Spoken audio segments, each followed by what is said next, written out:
அதை காட்டி மிக முக்கியம் இந்த அரசியல் அமாவாசை பன்னீர்செல்வத்தை முடிக்கணும். ஏன்னா இந்த பன்னீர்செல்வம் ரொம்ப ஆபத்தானவர், ரொம்ப ஆபத்தான. கொஞ்சம் யோசிச்சுக்கோங்க. இந்த பன்னீர்செல்வத்துக்கு இங்க இந்த தொகுதியோட மக்கள் பிரச்சனை ஏதாவது தெரியுமா அவருக்கு தெரிஞ்சதெல்லாம் அவர் சொத்து சம்பாதிக்கணும், அவரோட பிள்ளைய காப்பாற்றணும், திரும்ப ஆட்சிக்கு வரணும். இதை தாண்டி இந்த பன்னீர்செல்வத்துக்கு என்ன நோக்கம் இருக்கு? மேம்பட்டு நான் ஓய மாட்டேன். ஆனா என்னோட மக்கள் இவ்வளவு கஷ்டத்திலையும் இவ்வளவு வறுமையிலையும் நாங்க ஓட்டுக்கு போற இடத்துல எல்லாம் தம்பி ஒரு 1000 ரூபாய் வச்சுக்கோ, தம்பி ஒரு 2000 வச்சுக்கோ, போஸ்ட் வச்சுக்கோ, ஏதாவது செலவு பண்ணிக்கோ அப்படின்னு போற இடமே என்னோட மக்கள் அவ்வளவு வறுமையிலையும் ஆட்டோ ஓட்ட காசை, மூட்டை இருக்கிற காசை, அவன் கஷ்டப்பட்டு தலையெடுத்த காசை எங்களுக்கு அள்ளி கொடுக்குறாங்க. எங்க மக்கள் எங்க மேல வச்சிருக்க நம்பிக்கைக்கு ஒரு போல நான் பாவம் செய்ய மாட்டேன்.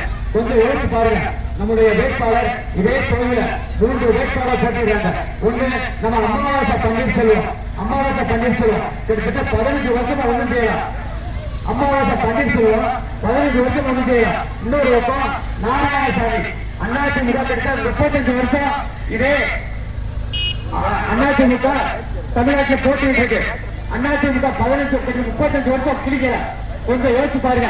நம்மளுடைய வேட்பாளர் நேர்மையானவர், நம்மளுடைய வேட்பாளர் படிச்சவர் சொல்ற பெருமையா, நம்மளுடைய வேட்பாளர் சாரா வைக்கிறவரு, நம்மளுடைய வேட்பாளர் பில்டர் சொல்ற பெருமையா.